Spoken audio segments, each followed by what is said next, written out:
Hello and welcome back to another episode of Kadri Talks Football. As you can see, I have I've changed locations again. I'm trying to get the right setup. I'm trying to get the right place, but that's not important. We're here to talk about football. So before we get into the video, please like, comment, subscribe. Do all of the nice things help us grow. And then yeah, if you do not like seeing my face, I found a solution for you guys. So I'm now uploading audios to Spotify and Apple. So check me out on Spotify and Apple podcasts. The link will be in the comments.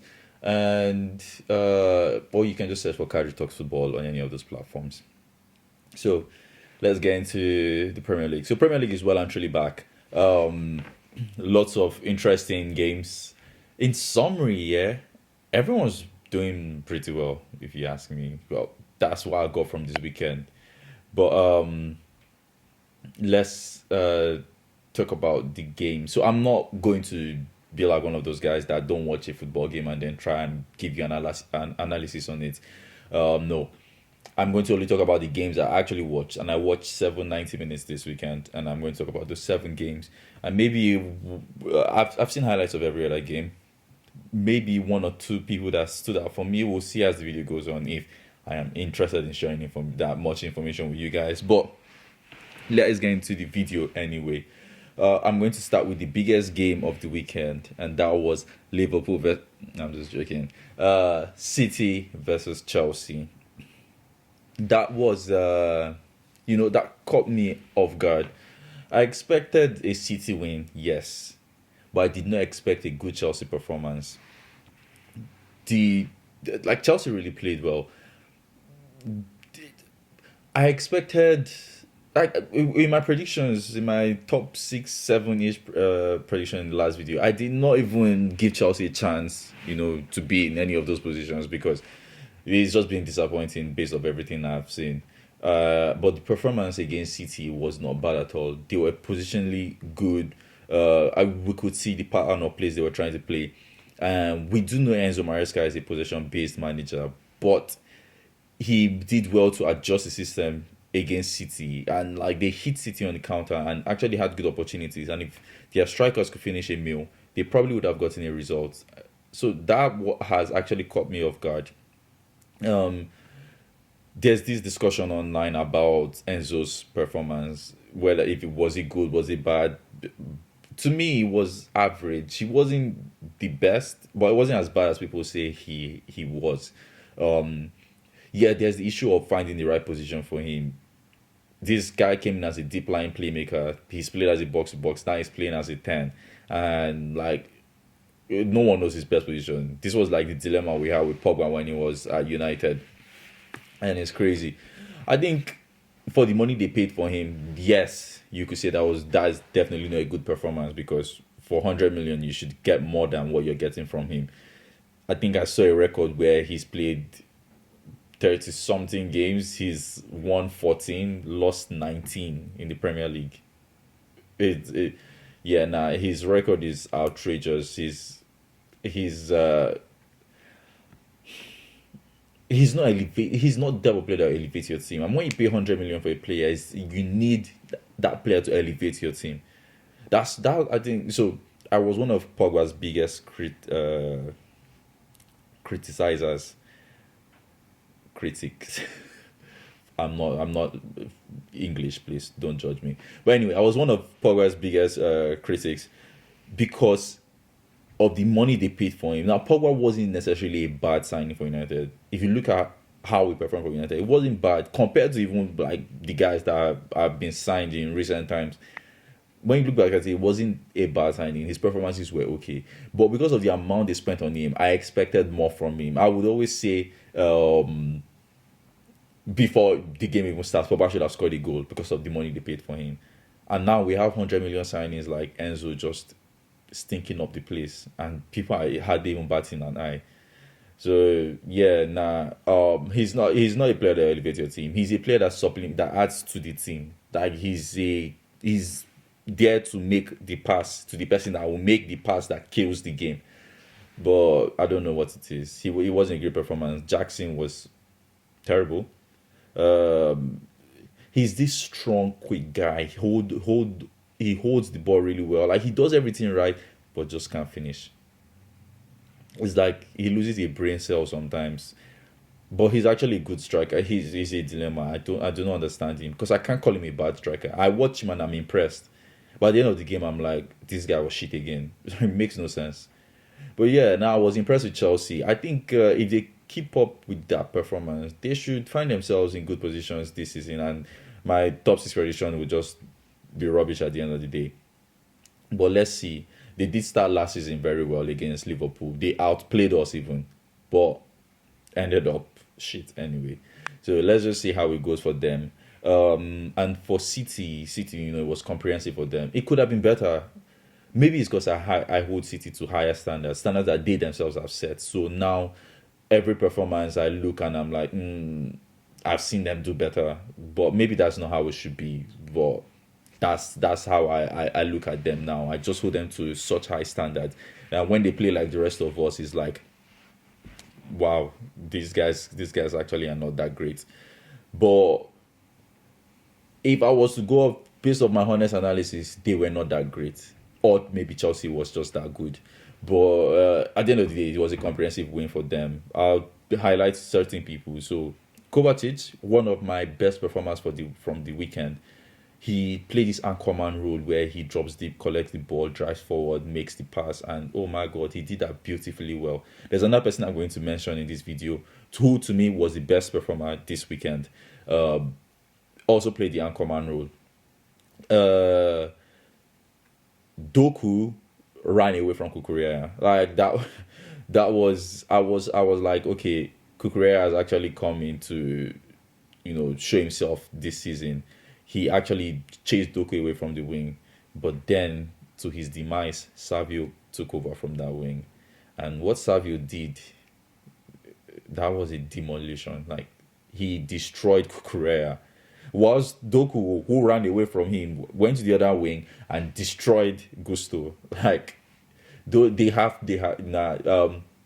there's always this talk about Pep ruining football. Yeah, when you think about it, he's had some of the most skillful wingers we've ever seen. He had Sane, he had Sterling, he had Doku, he has Doku, he has Savio now. He had Douglas Costa in Bayern Munich, he had Ribery. Like he's had some of the best dribblers in his time. Uh, Maybe this talk about him running football is not as true as people try to make it seem because he has this system where things must go the way he wants them to go. But nah, Doku and Savio, they had fun. And I love Gusto. I love Gusto. He's to me one of the best right backs in the league. But what Doku did to him was a violation. Doku could have even made a claim to be my man of the match because he's one of these guys that his end product is probably not the best. But for 90 minutes, he will go at you. If you're a fullback, you will know that he's there. He will go at you. It would be like you've offended him or something. That's the way Doku plays. And Haaland scored a goal as usual, usual business. De Bruyne had a fairly good game too. Usual business for City. 37 games to go. See if they can win the title. For me, the performances against United and now Chelsea have not given me enough to say they would win the title. But at City, they usually start slow, pick up at the end of the season, and then end up winning the league. I hope that's not the case this season. But then again, I don't want Arsenal to win the league, although I predicted them to win the league because, bias aside, I think they are good. They are probably ready to win the league now.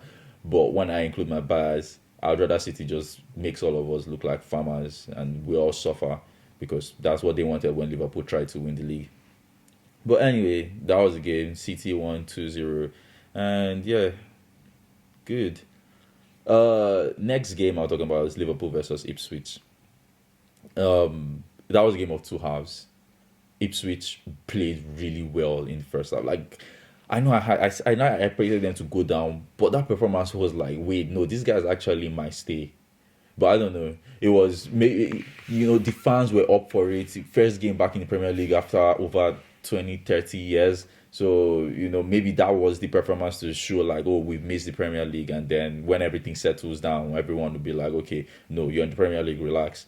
But that was a great performance. If there was like anything to hold them for, like I, as a Liverpool fan, I watched the game saying Liverpool were bad in the first half. But then, as a football fan, I would try putting my bias aside. It is more of Ipswich had a good first half. Like they were really good. They actually had a plan and they were executing it to perfection. I'm going to highlight two people that I thought were really good and will be good throughout the season. And if you play FPL, this might be good advice for you. Omari Hutchinson and Graves. Omari Hutchinson, I think, is the guy that will carry them in terms of assisting and scoring. I think that is the guy. That is their main guy. He was really good. He's really quick. He can dribble, and maybe if he works on his shot, he will get a couple goals this season. But nah, he was really good against us in the first half at least. Then there's Graves. He is a unit. He's quick. He's strong. He's big. He's tall. He's woof. He's the reason we did not hit five against them, and he was also the reason they could have scored against us. Like he's a threat in the air. I think he was probably winning all the headers from their set pieces. So I like Ipswich. I liked the way they played against us. I like their fans also. They were very respectable. And we'll see how the season goes for them. But my best performance this weekend was Gravenberch. He was the anchorman that I was talking about. Like that was a performance. That was brilliance from him. I wanted Zubimendi. Like I did a personal analysis based off like the type of DM we want, and some Liverpool fans that were telling me they want like a destroyer, a Tchouameni, a prime Casemiro type defensive midfielder, or Fabinho type. Zubimendi is not that guy. Based off how Slot plays, we want to hold possession, and except we're playing City or Arsenal, I don't see any other team that would really hold more possession against us. So I wasn't necessarily like that. I don't really care about that big, destroyer in the defensive midfield. No, I wanted someone that can caress the ball, someone that can take care of the ball properly. That's why I really wanted Zubimendi. But he rejected us, and then Gravenberch was like, "Why do you guys care? Like, I'm here." And he showed us, like, I really loved his performance. He was so good, especially in the second half.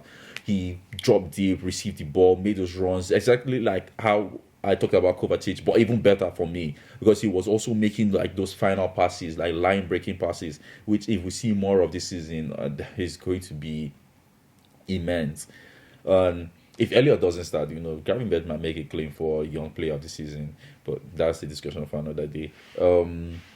Soboslai, talking about Elliot, so Soboslai was really good. I criticized Soboslai for not being creative enough, and that's why I preferred Elliot over him. But in that game, he was creative. Like he made those kind of passes that I expected him to make when we first signed him, because people were saying this is our KDB, but I didn't see any of that. He was just a guy that could run and shoot.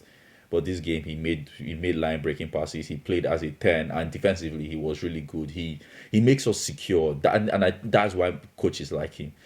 Very good performance from him too. And then Salah was just Salah, like brilliant guy all over, like keeps on breaking records. If we the day we lose this guy, it's going to be as sad as losing Klopp, probably even sadder, because as good as Klopp was, I watched Salah on the pitch. I just saw Klopp shout once in a while on the touchline. Who else? Trent. Trent was really good. That is a unicorn, I'll be honest. People talk about generational talent and they try to mention people like Foden or Kobe Mainoo. Like those are really good players. Generational talent is Trent. That boy, what he does, you don't see that. You don't see that every day. You look back in time and you can't tell me players that were playing like Trent. You think about it like in the future, would there be someone like Trent? No, I doubt it. Like he's a generational talent. He's a unicorn. Defensively, he was so secure. Like that's another thing people like to talk about, that this guy's not good defensively. That's a lie that has spread because Rashford dribbled him in his debut season. But defensively, he was secure. Creatively, he was perfection, and he's the reason, or one of the reasons, why we won the game. Diaz is another person I'd like to mention. Like he does a lot, but does nothing. That's all I'll say on him. He annoys me. I love him, but he annoys me. He can be a donkey. Most of the time, he's a donkey. But that's it. Good game, good win for Liverpool. Good start to the season, which is always nice. These 3 points will be crucial at the end of the season. When all the points are accumulating. So it's good to start off well, and let's just see how it goes. At the moment, I like the way we play. The second half, if we play like the second half in every game, the people that will get it will get it. Um, Next game to cover, I'll talk about United versus Fulham. That's another game that I know it's Fulham, like they're not necessarily a big team, but I expected, United to be United. I expected them to concede chances. I expected them to play, like we know them to play under Ten Hag, but they were good. I'll be honest. I don't like the fact that they were good, but they were good. They did not concede a lot of chances. They were secure in midfield. They were compact, and that's one thing they never are. Bruno wasn't too far from Casemiro. Casemiro wasn't too far from Mainu, and that made everything work. And just like they played against City, they played this cute little passes that opened up the defense. There was a pass Casemiro gave to Bruno, which blew my mind. Like there was like a deflection and the ball and then Casemiro, and he played it one time to Bruno, and I'm like, okay, wow, these guys are actually playing really well, and it's worrying. Not that I think they'll pose a threat for the rest of the season. It's just I just hate seeing them happy. But I'll be honest and give a honest review. They were really good. Amad Diallo is a really good player. I really like that boy. He's going to be a mainstay in United, or at least in the Premier League if United decide not to keep him. Um, Bruno is just Bruno. I hate on Bruno, and for the right reasons. He's not the guy that will give security in midfield. He's always going to lose the ball, and people will tell you that because he's a creative player. No, I've watched creative players. I've watched Ozil play. I've watched Kaka. I've watched De Bruyne. I've watched Lampard. I've watched this guy, and they don't just throw the ball for throwing it sake. But anyway, I'm not here to make comparisons. I think at some point, regardless of how not beautiful certain players' games are, their effectiveness cannot be overlooked. And Bruno is one of them guys. We can talk about this and that, but at the end of the day, this guy will give you a goal or an assist. That is all you need in a game of football. Like, you can be defensively secure and whatever, but if you don't score, you're not winning the game. And that's what Bruno provides, and I respect him for it. Very good player. Rashford was mid. I won't say no. I won't say he was mid. He was mid. No, mid is the perfect definition. He wasn't bad, but he wasn't as good as other guys I've mentioned. Casemiro actually had a really good game. I really liked his game. He reminded us about his prime time. Defensively secure in midfield, making the best passes. Probably made the best passes in the game. As for Fulham. There's a lot to come from them. ESR Smith Rowe played, I think 60 minutes, and he was good. But he needs to get used to Fulham. He was trying to play these cute little 1-2s, but you don't get that in a club like Fulham. Especially if you're playing against a club like United. You can't be doing all of that, and they couldn't do it. Traore is a donkey. Putting him in the Diaz conversation, like. He does everything right, but just does everything wrong. I'm not saying more than that. Everyone knows Traore and how he is like, so I don't need to expand on that. But yeah, good win for United. A good start. Crucial 3 points, which will be crucial at the end of the day if they're going to qualify for top four or even the top six. Because I didn't predict them. Did I put them? I think I put them in my top six. Did I? Yeah, I think I put them in my top six. Yeah, so if they're going to qualify for that, these 3 points is going to be necessary for them. Next game I will cover will be Arsenal versus Wolves. Just like City, I'd put Arsenal in the same category of they could have been better.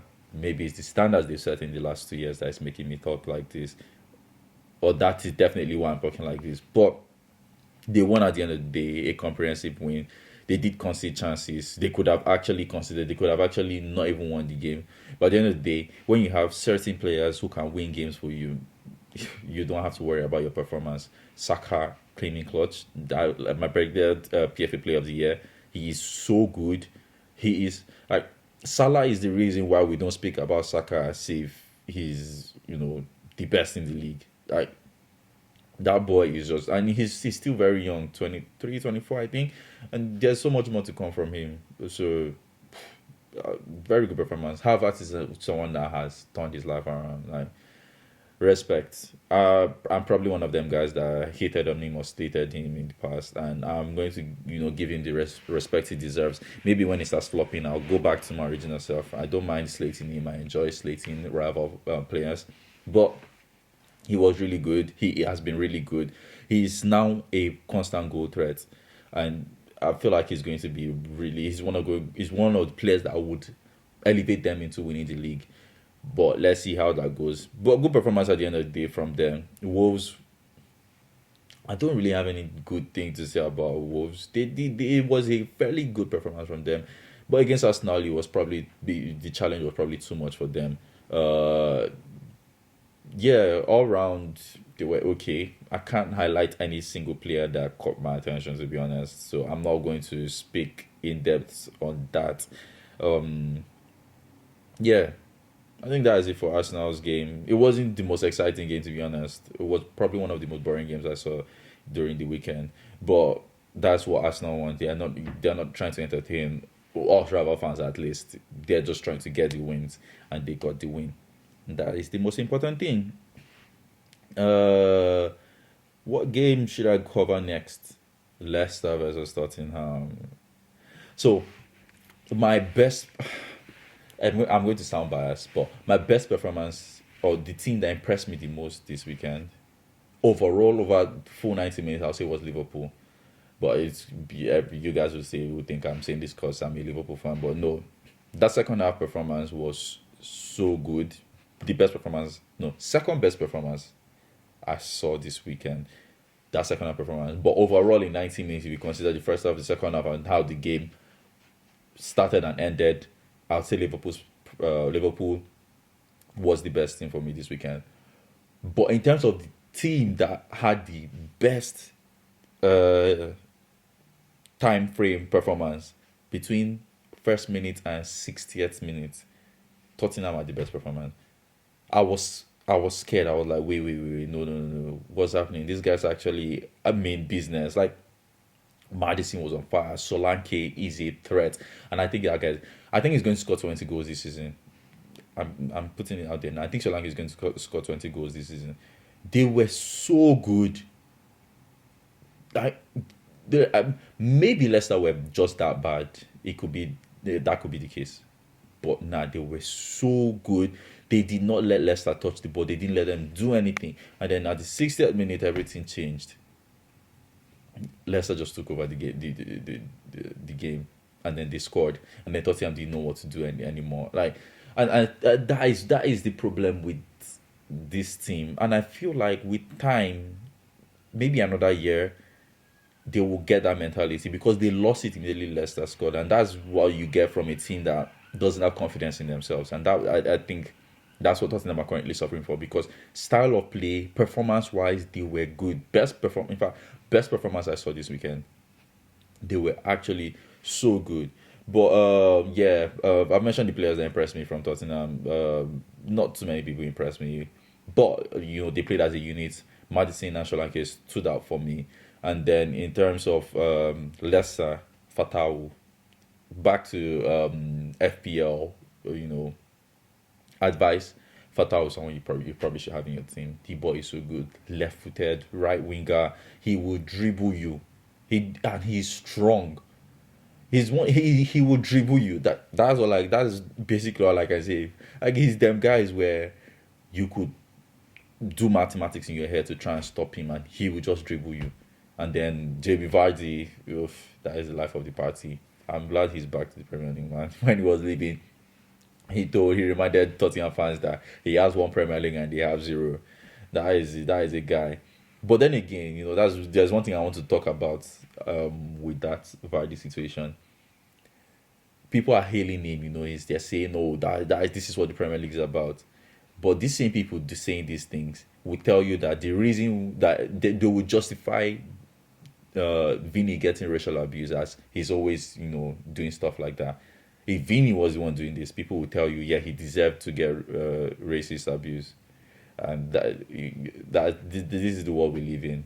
Black people are not allowed to show emotions. Black people are not allowed to act, but white people is like, hey, yeah, that's the guy. He's the life of the party. But me, I'm a fan of Vinny and Vardy. I'm not criticizing anyone. I love the antics. That's what the game should be about. Like football has too many nice guys. With basketball, you see people throwing shades. In American sports, you see people throwing shades at each other. In football, if you say something, everyone be like, "Oh, you're not setting a good example." That's why I like Mopé. That's why I like Vardy. That's why I like Vinny. Like we need more of those guys in the sport, man. Like, we need entertainment beyond the football pitch. But yeah, for Tawu, that was the guy, the highlight for me from Leicester. Ndidi actually had a really good performance. Ndidi is playing more of a box-to-box role now than a sitting DM because he was driving into the box a lot of times. Could have even gotten a goal. So that is one to watch out for. Ndidi might pop out with some goals, crucial goals for Leicester this season. But who else? Vestergaard had a good performance. But yeah, that was it. Really, really, really interesting game actually. One of my favorite games from the weekend. And what other games? So I saw two other games, and I'll just quickly go through them. Brentford, Crystal Palace, and West Ham, Aston Villa. So West Ham, Aston Villa, that is the battle of the, will I say, mid-table teams. The best, not my best, the best mid-table teams. But performance-wise, Aston Villa were clear. They were clear. They played West Ham. West Ham only got their goal from a penalty, which could arguably not have been a penalty. Aston Villa was so good. Onana in their midfield. What a guy. He's that destroyer, that Liverpool fans are claiming that they want. He's so good, big, quick, strong, and good in the air. And got him his first goal for Aston Villa. Leon Bailey, we saw the best of him from last season, and it looks like he's carrying that into this season. Watkins wasn't really himself, but I think it's because he hasn't really gotten enough preseason. But they had Rogers, who was so good. I think that's a new signing also. And then Durant came in and won the game for them. I think in terms of striker options, striker depth, I think Aston Villa have the best in the league. They have Watkins, Rogers, and Durant. That is crazy. That is a crazy depth. Some of us have Nunes, and that's all we have.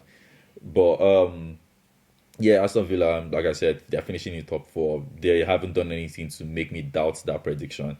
Maybe the teams around them have done enough to make me say, okay, maybe these teams will push them. But no, Aston Villa, I think they will beat these teams. I think they will beat. In terms of performance, I think they will play better than United. They play better than Chelsea. They play Arsenal next, and I think, I'm predicting a Villa result. And that's all I'll say, a Villa result, which means they either win or draw. A draw won't be good for Arsenal, so that's why I call it a Villa result, because usually a draw is good for both teams or bad for both teams. And yeah, the last game I will speak about was Brentford Crystal Palace. Two teams that I actually really like, two mid-table teams that do really well. Since Brentford came into the Premier League, they've just stayed. They haven't looked like they're going back down. So that's good for them. Ivan Toney didn't play. Rumors about him leaving Brentford, going to Saudi. Tony. I don't think he's handled his career well, and he's going to be long forgotten. He's not one of them guys that people would look back and say, oh, he was Strace won't forget. I think Strace will forget.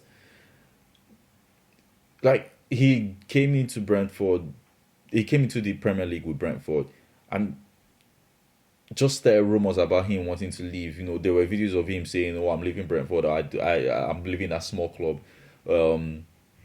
Always flirting, saying I was a Liverpool fan, saying I like to play for Arsenal, say I like to play in the Champions League. Like, he's not respected Brentford in any way, and I don't think he deserves any respect with him leaving. He's a good player, really good player, but he should have handled himself really well. And now he's not going to get a Champions League football. He's not going to play in any European football competition. He's going to the Saudi. Uh, for a betting guy, maybe the money is what he needs. Maybe this is what he needs to stop betting if the Saudi is paying really well. But yeah, without Tony, they had a good front three, one of the best front threes in the league, if you ask me. Shade, Wissa, and Mbuemo. Oof, Mbuemo, that is a good footballer. At a point, I was thinking, yeah, no, this is my. I would like him because I want a left-footed winger to come into the team to challenge Salah. But at the end of the day, we just know the person is going to sit down the bench. But I wanted Mbuemo at some point. I still like him, to be honest. And funny enough, that guy is just 24 years old. He looks like my dad, but he's just 24 years old. Doctor, I'm saying he looks like my dad. I'm older than him. That is crazy. Um, he's a really young player, really good. He will get you goals. He will create. He can dribble. He can run at you. Like, he's a really good player. And then in terms of Crystal Palace, Eze was no probably not his best game, but he got robbed of a goal. Like, I'll be honest, he got robbed of a goal. But can't really blame VAR there. We like to blame VAR for everything, but we can't really blame VAR there. The referee blew the whistle before the ball had gone into the net, and so VAR could not intervene. They could not look at the foul and say, "Oh, it wasn't a foul," because the keeper could make a case and say, "I didn't dive because the referee blew the whistle." So, yeah, that was it. There wasn't really any standout performance for me from Crystal Palace. Adam Wharton was average. He wasn't good enough for me. I was expecting so much from him. Uh, who else? I like Munoz. He's very tenacious. But yeah, it wasn't the most exciting game. Wissa and Mbeumo won the game for Brentford, and yeah, that was it. Let me see. Is there any team that caught my eye in terms of highlights? Not really, to be honest. Everton got battered.